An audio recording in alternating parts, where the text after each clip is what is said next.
those are part of the community. We're going to dive further into this at the private mastermind for the associates here at 5 o'clock. But those of you that are part of the community know that we're now creating some major strategic partners, and they're starting to be released out into the public over the next couple months. And we've created a major strategic partner with a company called Partner Driven. They're amazing. Many of you may know the founder, Peter Vexelman, and they focus heavily on fix and flip and wholesale deals.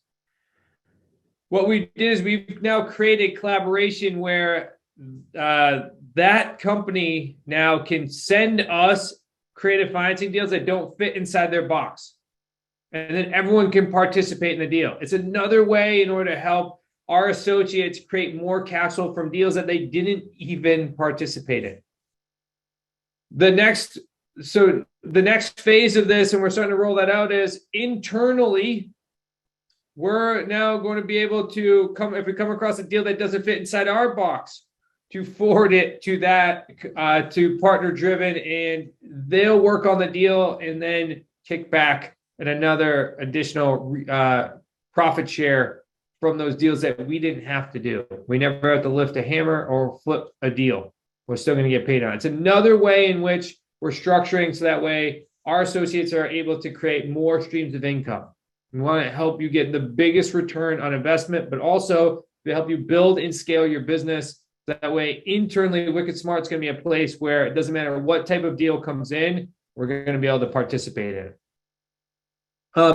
So with that, we actually did our first deal where Partner Driven, one of the fix and flippers from Partner Driven and wholesalers, sent us a deal that didn't fit inside their boxes. So we went ahead and we're purchasing this property subject to the existing loan. So Mike Thompson has been leading, one of our coaches, and he has been leading this collaboration. So Mike, maybe we could talk a little bit about the seller side of the deal, and then I will go ahead and share my screen and we'll go over the numbers. Sure. So this came from Partner Driven. We have a few people here today. We have Glenn, who spoke earlier. I see Kevin is also here. Kevin Soar, part of Partner Driven. They're joining us today to kind of listen to us chat. But yeah, this is another. We've had multiple submissions from their group. They're very, very active. They're all excited to find some deals, and we're going to get one done. So yeah, the first one we have here is from Margie Lane, who's, I don't think, here today. That property is under contract, and we are working right now with getting it to the closing table so that we can work on the 3 paydays. Yeah, let me go ahead and pull this up. So maybe talk about, if you could, I know that you stepped in to help close the deal, but if you could stand and tell us if there's any type of motivation or what was happening with the seller and why this was a great way for us to come in and buy it on a terms deal. Sure. I mean, this came from a lady that really didn't understand investment property, but had chose to, at the same time, invest, right? So she panicked early on and she bought this property with traditional financing. She had a little bit of money. She got, I think with like maybe 10% down. It was very little. It was like an insured conventional product for a non-owner occupied home. And very quickly that turned into a terrible tenant, which turned into negative cash flow actually on this deal. So originally she had it listed, I think, for like $1,100 a month in rent. It was during the winter. She didn't get a tenant in 30 days and panicked and lowered it to $800 a month. So she just cut it $300, and then she gets a pretty terrible tenant. And awesome. That tenant, yeah, good.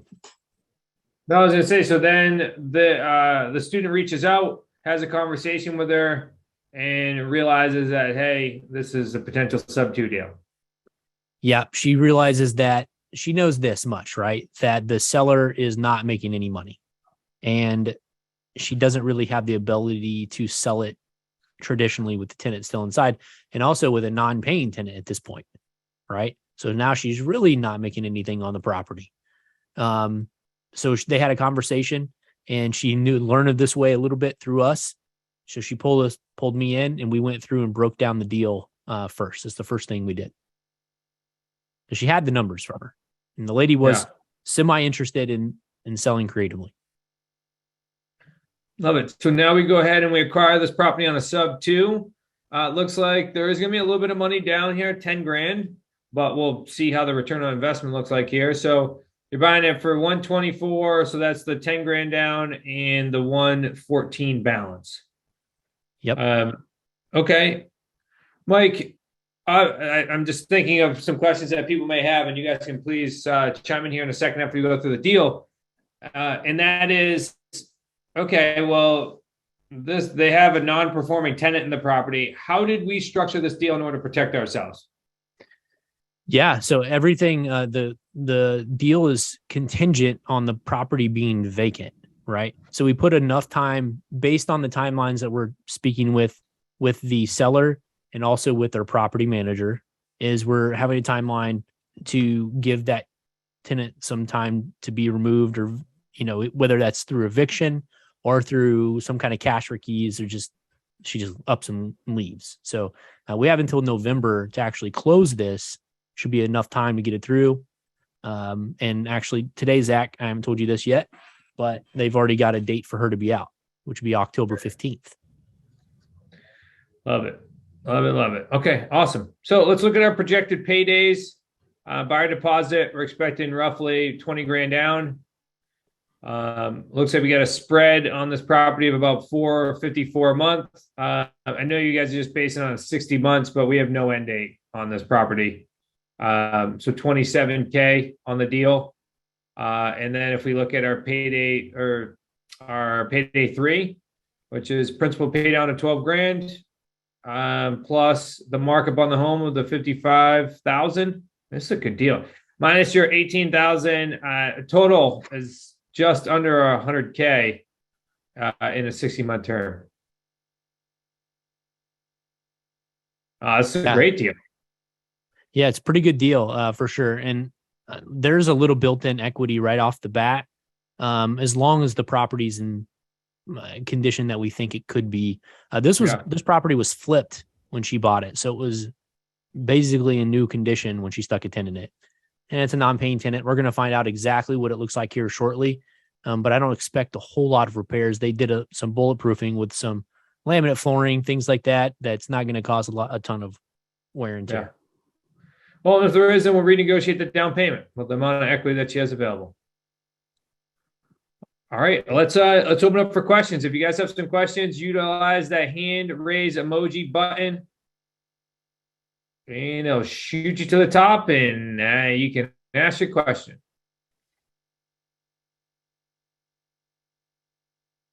No questions for Mike? So straightforward, right? Yeah, it's an easy deal.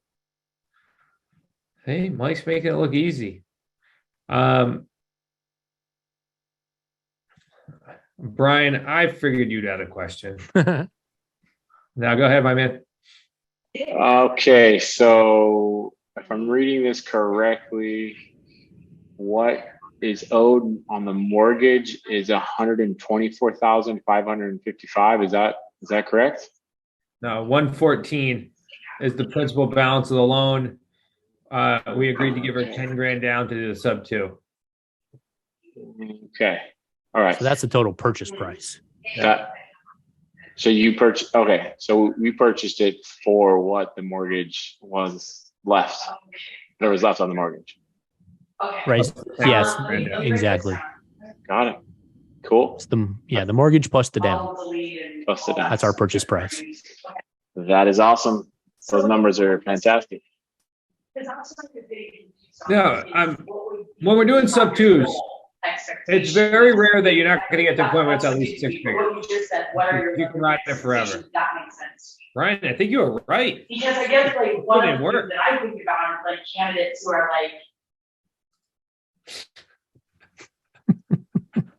like. Kyle, you're up. Yeah, I might have missed this point. How was Partner Driven involved with this? Did I miss that, or is that coming next? Yeah, They great provided the question. lead. So, Yeah. They go ahead. provide the lead. Okay. Okay. Thank you. yep, they provide the lead. This deal ended up going through Wicked Smart Finance, but strategically long term, we're expecting a big collaboration. So that way, deals that don't fit inside the fix and flip wholesale box, what we're starting to do is they're starting to forward all the leads to us, and we're working with them on that. Do they have anybody in California? I'm sure they do. Yeah, we're just starting the process, my man. All right. The idea is that the associates are now going to be able to get access to an additional revenue stream, whether it be deals to us or we send them deals, and they'll get access to another revenue stream. So that way, any lead that comes into your company, you have a place to put it, whether you buy it or you shift it over to someone else to buy it. Michelle, you are up. Hello.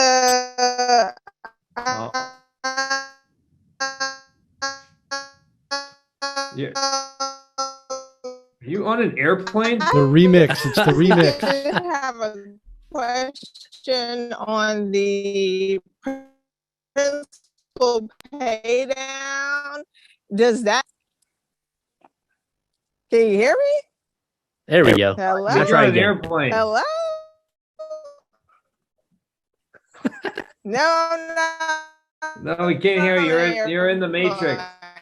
Okay, so the No, Michelle, can you find a better spot? pay down. Hold on, Michelle. Can you find a better spot and then come back? Oh, she disappeared. All right, Nicole, you're up. Hello, thank you very much. I also enjoyed the event that last week. It was wonderful to see everyone and talk to Steve and all the other associates. My question is for Michael, and I know Zach is going to get on me about this, but with the tenant in place, you're saying, okay, so you got the place and there was a tenant in the home, but you're helping the tenant relocate. We don't want to say just like, you kicked them out, but helping them find another place to live. And you're giving them so much time, like up until November. Is that what I'm to understand? So only because I kind of have something like that. And the seller actually called me and is trying to sell it, but she's got a tenant in the home as well. So that's why. Thank you. Well, she is non-paying and has been for a while, and they've tried to work with her. It hasn't gone very successful so far.